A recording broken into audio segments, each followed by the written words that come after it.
हुकूमत तेलंगाना ने यूक्रेन में फंसे रियासत के तलबा के मुकम्मल सफरी खर्चात बर्दाश्त करने की पेशकश की है। रियासती वजीर इंफॉर्मेशन टेक्नोलॉजी के टी रामाराव ने मरकजी हुकूमत पर जोर दिया कि तलबा को घर वापस लाने के लिए खुसूसी तैयारों का इंतजाम किया जाए। उन्होंने यूक्रेन में फंसे रियासत के तलबा की मुश्किलात पर वजीर खारजा डॉक्टर एस जयशंकर से अपील की।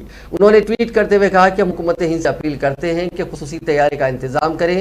तेलंगाना हुकूमत उन तलबा के लिए मुकम्मल सफरी मसारिफ बर्दाश्त करने के लिए तैयार है ताकि हम जल्द अज जल्द उनको महफूज तौर पर मुल्क वापस ला सकें। क़ब्ल अज़ीं यूक्रेन में फंसे 20 तलबा में से एक तालिब इल्म के रिश्तेदार के ट्वीट पर रद्द-ए-अमल जाहिर करते हुए रियासती वजीर ने यूक्रेन में हिंदुस्तानी सिफारत खाने से दरख्वास्त की कि उन तक पहुंची।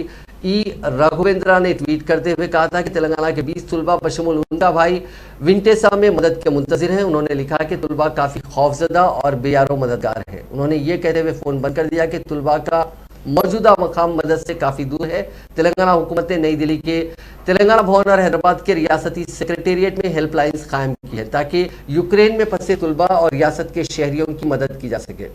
चीफ सेक्रेटरी सोमेश कुमार ने प्रिंसिपल सेक्रेटरी नज़्म नस्क आमा विकास राज और तेलंगाना भवन में रेसिडेंट कमिश्नर गौरव उप्पल के साथ टेली कॉन्फ्रेंस की ताकि सूरत हाल का जायजा लिया जा सके। इस हेल्पलाइन को ताहाल 75 कॉल्स वसूल हुए। चीफ सेक्रेटरी ने कहा कि रियासती हुकूमत वजारत खारजा के साथ मुसलसल राब्ते में है और तेलंगाना के अवाम की सलामती के लिए तमाम इक़दामात को यकीनी बनाने की कोशिश की जा रही है। इस बात के भी इक़दाम किए जा रहे हैं कि फंसे हुए अफराद का तख्लिया करवाया जा सके और वो महफूज तौर पर रियासत पहुंच सकें।